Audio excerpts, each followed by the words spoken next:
तो आपसे जुड़े हुए एक महत्वपूर्ण खबर लेकर आए हैं, जो कि समान कार्य के लिए समान वेतन देने की बात सरकार ने पूरी तरीके से स्वीकार कर ली है। क्योंकि पहले हाई कोर्ट के निर्देश आने के बाद भी आपको समान कार्य के लिए समान वेतन देने के लिए लंबे समय से इंतजार जो करना पड़ रहा था, अब सरकार ने 2025 के दिसंबर तक आपको समान कार्य के लिए समान वेतन देने जा रही है। अगर आप प्रदेश और देश के किसी भी हिस्से में अगर संविदा कर्मचारी होंगे तो ये आज का वीडियो आपके लिए बहुत ही महत्वपूर्ण होने वाला है। यहां देखिए, हाई कोर्ट में गुरुवार को उपनल संविदा कर्मचारियों की संघ की ओर से दायर अवमानना याचिका पर सुनवाई हुई।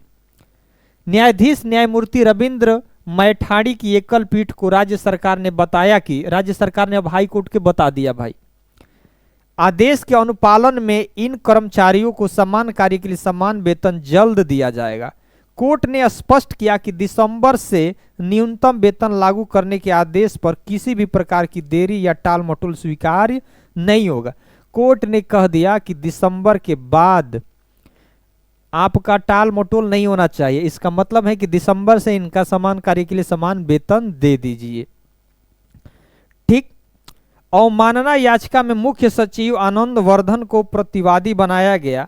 उपनल संविदा कर्मियों को न्यूनतम वेतन देने के निर्देश के अनुपालन के लिए सरकार की कमेटी की गठन की जानकारी देने पर एकल पीठ ने स्पष्ट किया कि आदेश का प्रत्यक्ष व प्रभावी अनुपालन सुनिश्चित किया जाए। हाई कोर्ट ने राज्य सरकार को भी सख्त निर्देश दिया कि दिसंबर, तो एक तो निश्चित डेट भी कर दिया कि दिसंबर के बाद कोई टाल मटोल हम स्वीकार नहीं करेंगे।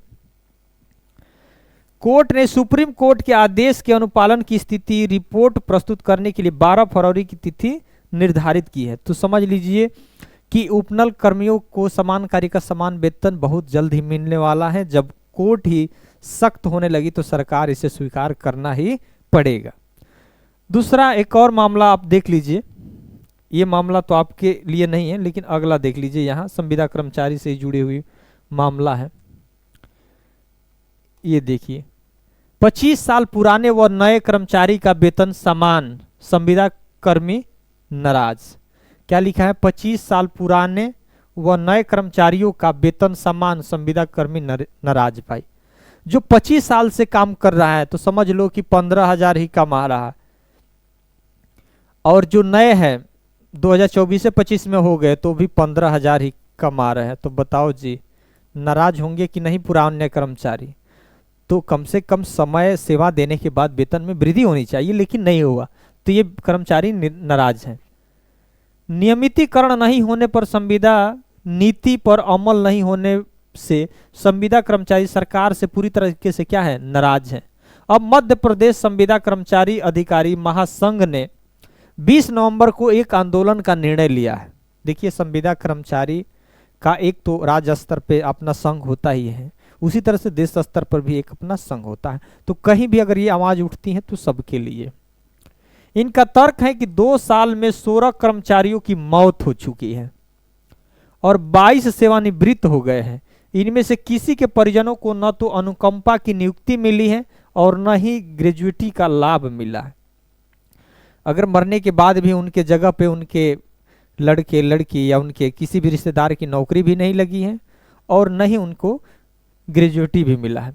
22 जुलाई 2023 को सामान्य प्रशासन विभाग द्वारा जारी की गई संविदा नीति में कर्मचारियों के हितों की अनदेखी और कई विसंगतियों के कारण गुस्सा भी बढ़ता जा रहा है।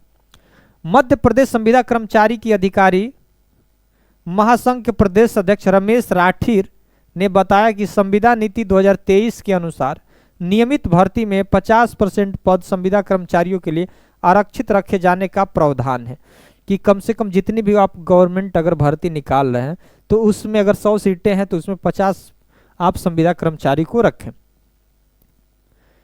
इसमें शर्त रख दी कि उन्हें नए अभ्यर्थियों के साथ परीक्षा देनी होगी। अब इसमें यह भी शर्त रखी गई कि भाई जो भी नए आएंगे जो परीक्षा में, तो पुराने जो संविदा कर्मचारी उनको भी उन्हीं के साथ परीक्षा देनी होगी। 25 से 30 साल से विभागीय सेवाएं दे रहे कई कर्मचारी 55 से 60 वर्ष की आयु पार कर चुके हैं।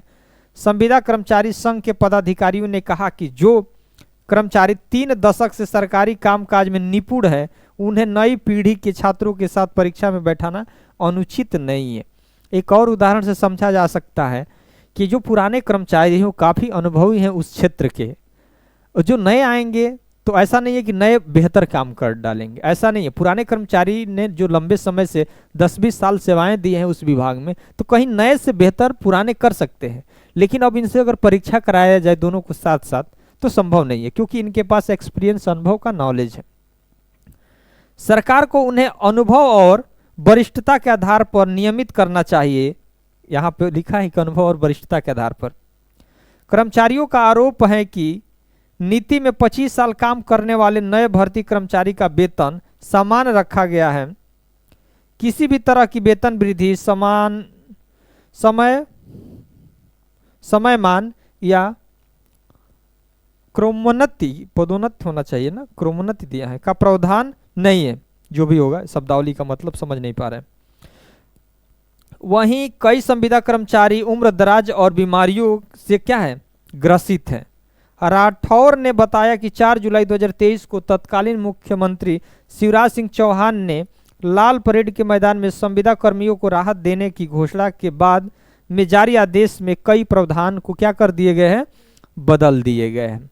तो ये आपसे जुड़ी हुई चीज़ें हैं कि आपकी जो भी मांगे हैं कि भाई लंबे समय से अगर हम सेवाएं दे रहे हैं जिस विभाग में, तो हमें वरिष्ठता के आधार पर, अनुभव के आधार पर, एक्सपीरियंस के आधार पर हमें भी अच्छा खासा वेतन मिले, हमें भी जो गवर्नमेंट की फैसिलिटी सुविधाएं हैं वो हमें भी मिलना चाहिए। और जो भी सीटें आती हैं गवर्नमेंट की उसमें 50% हमारी तरफ से जो भी संविदा कर्मचारी हैं उनकी कम से कम उसमें नियुक्ति होनी चाहिए। ये आप सभी की मांग चल रही है।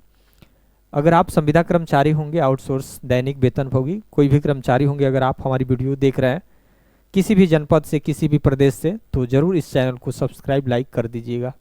धन्यवाद।